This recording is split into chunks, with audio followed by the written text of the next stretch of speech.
So this is part 14 of Who the Fuck Did I Have a Baby With? So on part 13, I believe that was like November of 2023. So December of 2023, he's back in Miami and I'm here. It's CJ's birthday, his first birthday. I really didn't know what to do, but I wanted to plan like a little party, but his dad didn't want him to have a party. He's like, what? I don't like your family don't like mine. In the midst of everything too, like, it's just so much crazy stuff to even mention. Like, he was arguing with my mom every day. He was like cussing everybody out. Like, my dad threatened everybody, every single person that I knew he threatened, okay? Even me. He was just threatening, just being crazy. I pull up, I take my baby. Can't nobody stop me. I'm his daddy, da. Can't nobody stop me. So I was really just blocking all that out. So on his birthday, he didn't even see him for his first birthday.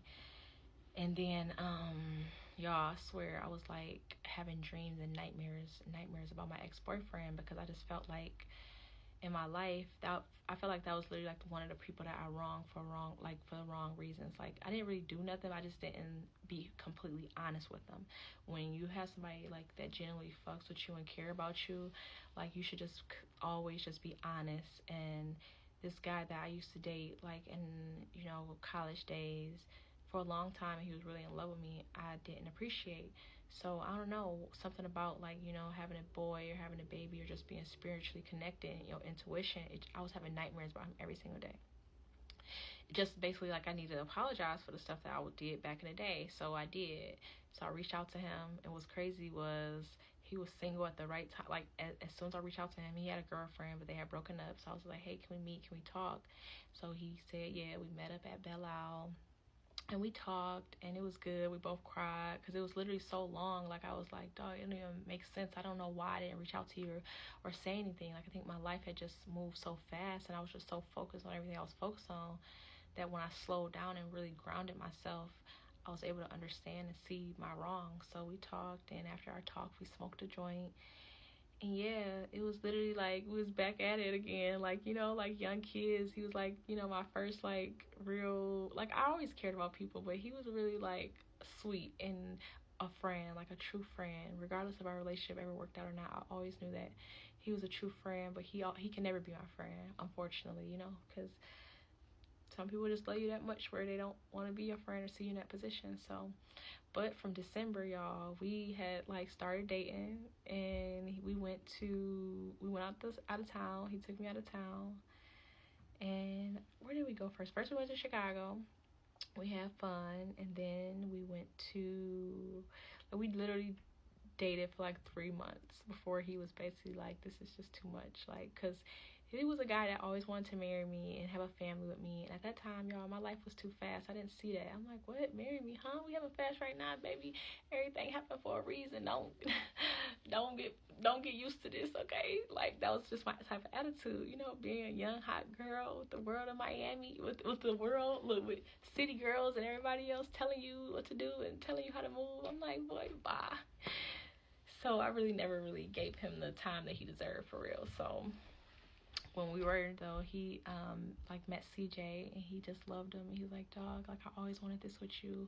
It's just too hard. And I told him I respect that. Like, I understood, like, I can't be mad at that. So literally, like, December we went to Chicago. January for my birthday we went to Paris. And February for Valentine's Day we went to Mexico. And then by like after Mexico, he basically told me like it was just too much. Like, he don't know if you're strong enough, that he understand that he'd never be the first person in my life and stuff, and that was just too hard. So I said, okay, like, I'm not mad at you. Like, I get it. I got a lot going on, and my baby daddy crazy. So anybody that ain't strong, and I told him, like, you gonna be strong, baby. You got to be tough. You got to know how to protect somebody, because you might have to fight. So but so then that stopped. But because of that, my baby daddy really got crazy, because I was in Paris, and I think I told him, like, boy, leave me alone, because he was trying to make me mad with his little girl. And I'm like, boy, I'm in Paris. And so he just was stalking me ever since, told me I was a hoe, this and that.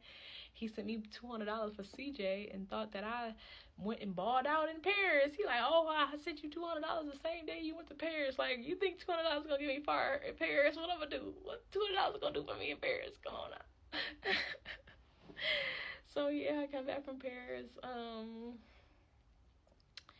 And then that's done. So I'm just back full time, being a mom, enjoying life, growing my business, learning, taking classes, because can't nobody stop what you're doing. Like when you have a certain type of peace and goodness and you stable on your own, can't nobody ruffle no feathers. You're like, all right, baby, it was fun while it lasted. Have a good time, have a good time for a little time, not a long time.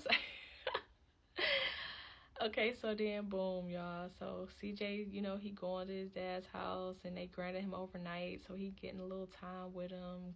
Of course, he not letting me see him, not letting me talk to him, blah, da, da, da.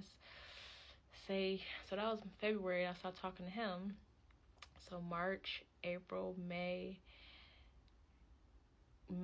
June, July, August, he getting them, he's seeing them for a little time, Nothing too crazy was happening, I don't think. I think he was good around this time. He just doing his visits, asking me more questions. He coming over at this point, seeing toys. Like, I had to go do something, so I let him come over and he'd, be with CJ and playing or take him wherever and leave my place. So it was like that. We got to a point where we was just co-parenting. Like, I thought everything was perfect. It was co-parenting. He was coming over, seeing him for a second. That's why I told him, like, hey, I'm not trying to keep you away. If you want to pop in, come see him for a second. If you work in between time and you close, you can stop by. So that's what started happening or whatever.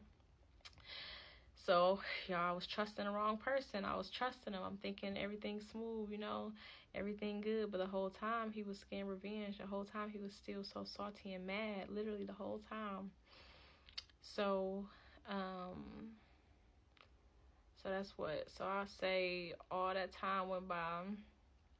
So we in August, we had court again, and this whole time we going to court on and off. They just basically like pushing it through, like, okay, next is child support court, next is the referee to see how that schedule worked. And we both said that schedule was kind of messed up, so we started doing like an overnight, like one day on Monday, then an overnight Friday, Saturday, then he see him Sunday for like 8 hours, and then boom, I get him back, type of thing, and a day off where he didn't get him at all. So that was going good well. So one day I remember him asking me, like, yeah, what type of bike, he really liked that bike, because me and CJ were going bike rides every day. At this point, he one and a half. We going on bike rides every day. So he like, where'd that bike from, and I'm thinking, why? He don't need more of this bike. He already got one, So I sent him the link anyway, because he told me, oh, he might want more colors or one for my place and this and that. So I'm like, okay, whatever. So at this time, I'm staying with my sister. We both roommates, because I was just saving money. Like, it just makes sense. Like, the more money I have, the more money I can work with to make more money. So I'm saving money, but I'm also looking for a new place to live. And he hated that I stayed with my sister or whatever. So I'm looking for a place. I find a beautiful, oh my God, y'all. I found a beautiful condo in West Bloomfield. It was $2,500 a month. It was beautiful. It was beautiful. Even though I don't know if I could afford it for real, I just was gonna get it and I was gonna make it happen, like whatever I had to do, like when you want better, you gotta get it sometimes, and be trusting, you have to have faith, but you also have to put the work behind it. So I was working already. I knew I'm working. Like, ain't nobody stop the workflow and the hustle. So I'm a worker. So I want it. As long as I get it, it's gonna happen. I paid $2,800 in Miami. I can pay $2,500 here and get way more for my money. Like, I ain't even had as much space as I would have had here. So y'all, this is literally so that was August. So Mac was planning on starting to pay me child support. And I'm thinking, okay, Ben, I could put that little money or whatever, boo, or just, he can help with whatever CJ needs for his room when we move initially, and da-da-da. And this is before y'all got into content for real. Like, I'm just now getting into content, just like, okay, I want to start doing stuff. I want to start doing brand deals. I want to start doing this. So, I'm just starting to do my hair at first, but then I'm seeing how people strategically put stuff in there. So I'm showing shampoo, I'm showing different things. Like, okay. So I started getting little collabs, not for much money. People want to pay me $50. Some people want to be free. Some people want to pay me $200. And I'm just taking everything, all money can come, all money. And plus for my e-commerce store, I'm making money from that too. So then, boom, it's September. And I'm about to go look at the place. I'm so excited because no one had responded for a while. It's like the end of August, so September come. So I get to go look at the place, y'all. And it's September 16th. He's supposed to go with his dad. It's a Saturday. So he finally go with his dad. I'm doing hair, but his dad was running late that day. He was supposed to be there at 12. He got there at 1. He was supposed to pick him up from the police station. He ended up coming to my grandma's house to pick him up, right? So he finally go with his dad. CJ crying. He didn't want to go at all, y'all.